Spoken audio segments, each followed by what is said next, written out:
Buenas noches, Susana.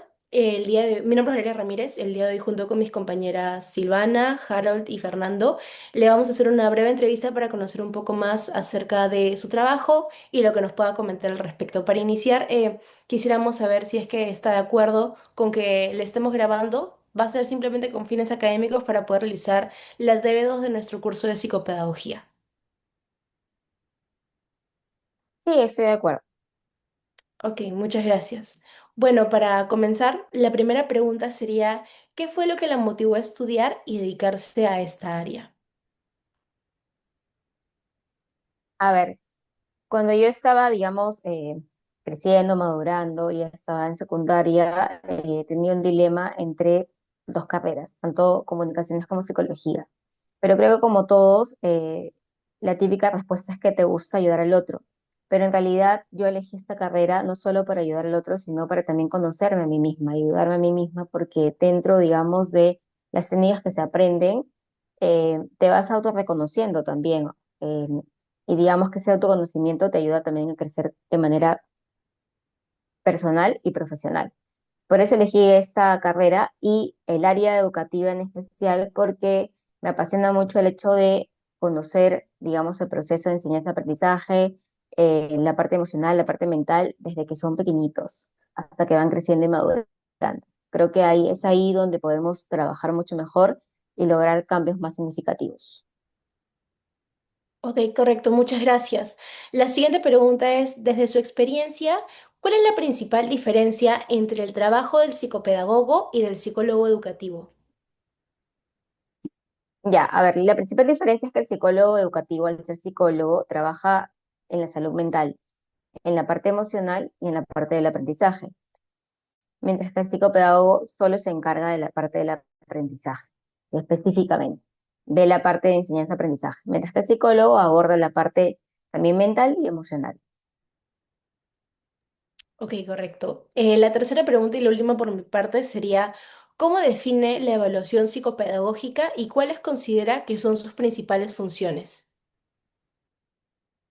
A ver, la evaluación psicopedagógica se define como la evaluación dentro del proceso de enseñanza-aprendizaje, es decir, evalúa el cómo la persona aprende. ¿Sí? Y creo que la función principal de ello es justamente el hecho de poder ayudar a, de repente, niños jóvenes que tengan algún tipo de dificultad de aprendizaje o algún trastorno del aprendizaje a que puedan superarlo.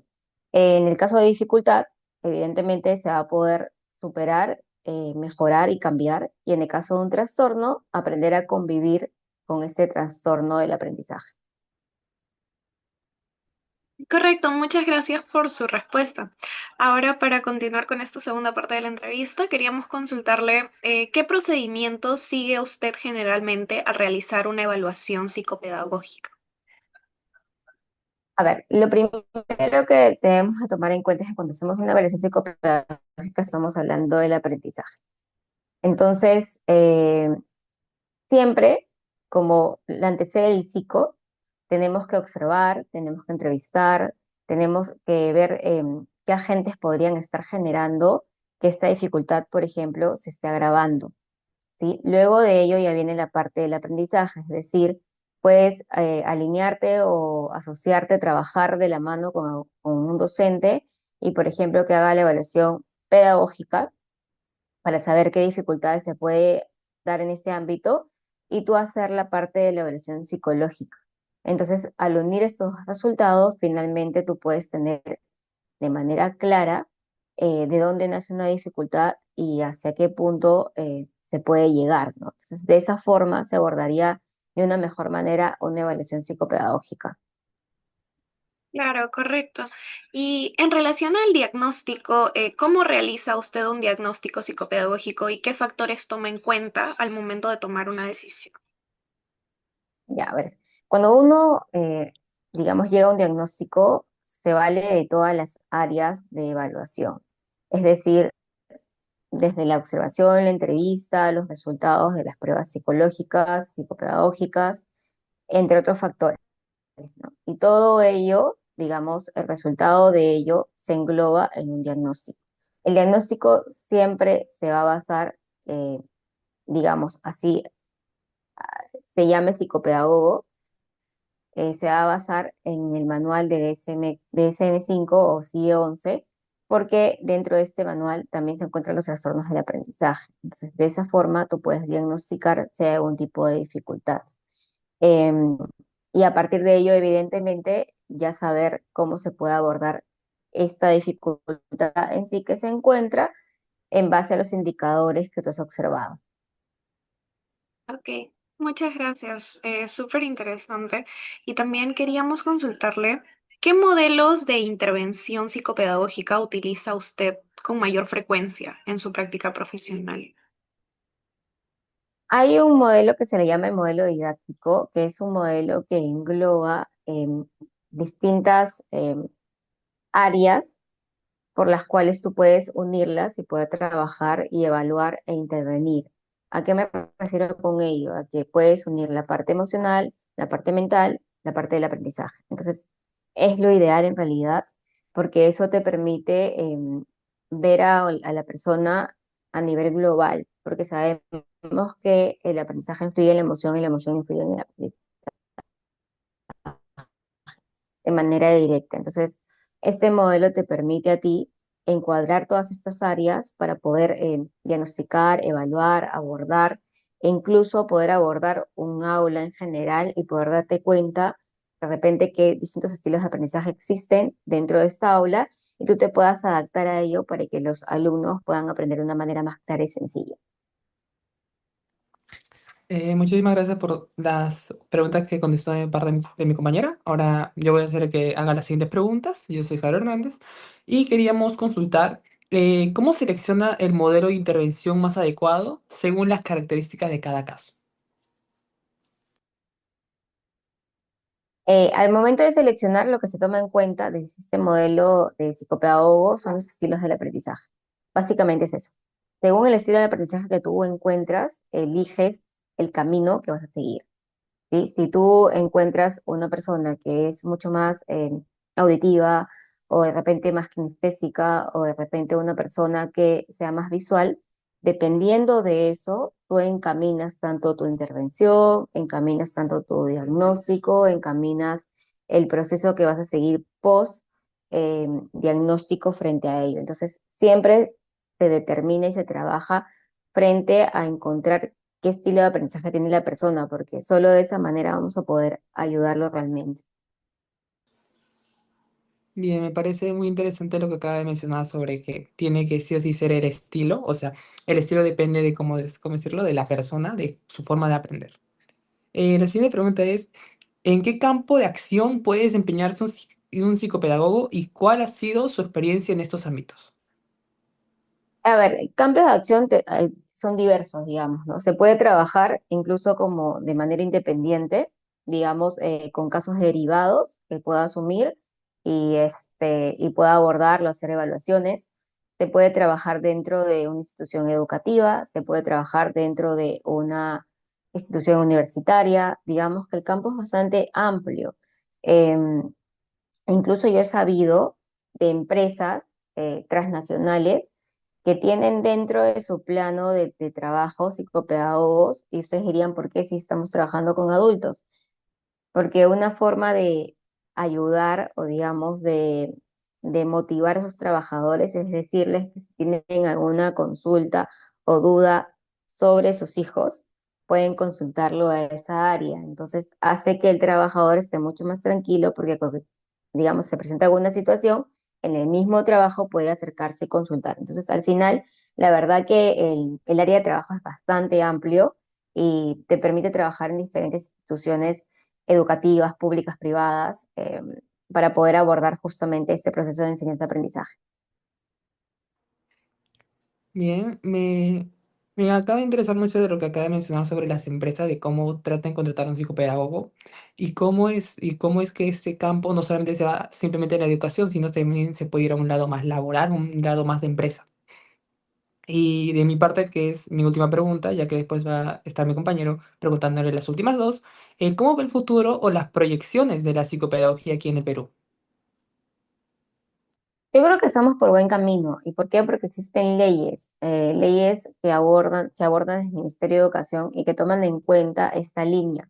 Por ejemplo, cuando hablamos de una enseñanza inclusiva, estamos hablando de un proceso de enseñanza-aprendizaje, definitivamente, y estamos hablando de atender una diversidad.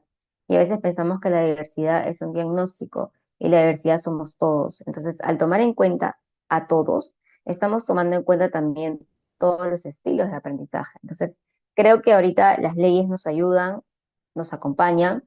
Evidentemente podríamos avanzar mucho más, podría haber una supervisión mucho más constante porque sabemos que también la ley se cumple a veces o a veces no, y ese es el dilema muchas veces y lo que sucede acá en el país es la realidad, pero creo que dentro de todo tenemos avances positivos y leyes que ahora sí cuidan mucho al alumno y a su bienestar, tanto emocional como a nivel de aprendizaje.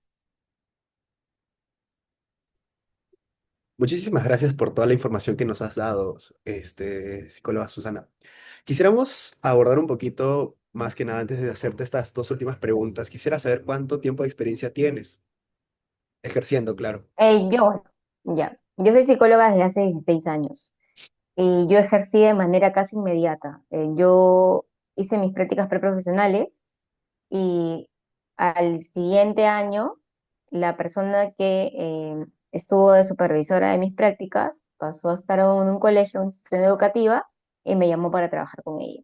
Entonces, ese primer año yo fui asistente del departamento psicopedagógico y al siguiente año yo fui psicóloga. Entonces, tengo más de 14 años trabajando como psicóloga educativa.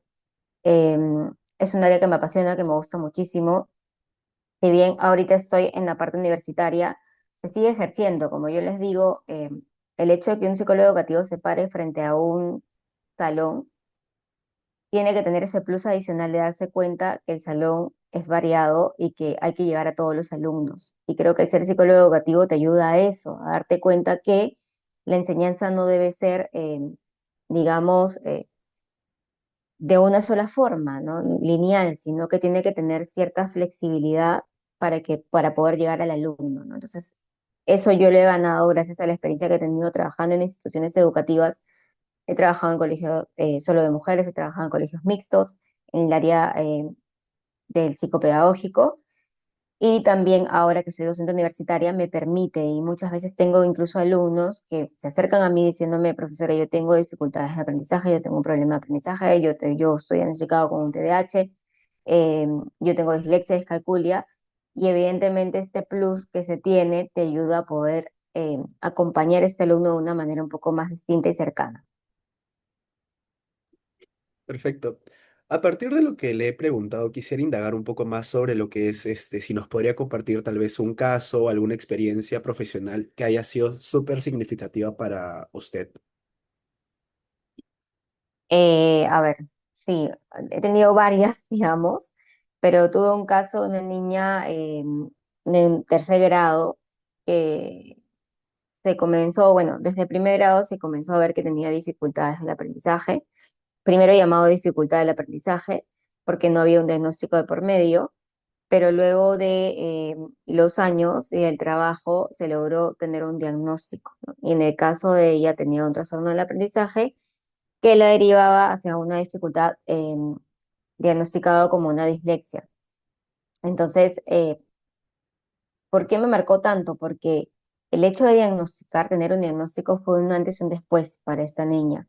Los padres primero se rehusaban mucho a etiquetar, entre comillas, porque no se etiqueta, pero sí el tener un diagnóstico te permite ayudar. Entonces, eso es lo que le dijimos a los padres, ¿no? Esto no es cuestión de que se le va a poner pues una etiqueta a tu niña y se le va a decir que tiene un problema del aprendizaje, un trastorno del aprendizaje en este caso, sino se le va a ayudar sabiendo qué es lo que tiene. Y de verdad que fue un antes y un después. Ella comenzó con una terapia justamente con el trabajo sobre dislexia. La terapeuta se acercó dentro del colegio a trabajar con nosotras y esta niña avanzó muchísimo, ¿no? Y al día de hoy es una profesional, le va muy bien y la dislexia sabemos que es un trastorno, por lo cual jamás se va a ir de ella. Nada se crece y hasta el último día de su vida. Sin embargo, ya tiene los recursos necesarios para poder llevarlo de la mejor manera y que se no sea un impedimento para su crecimiento tanto personal como profesional.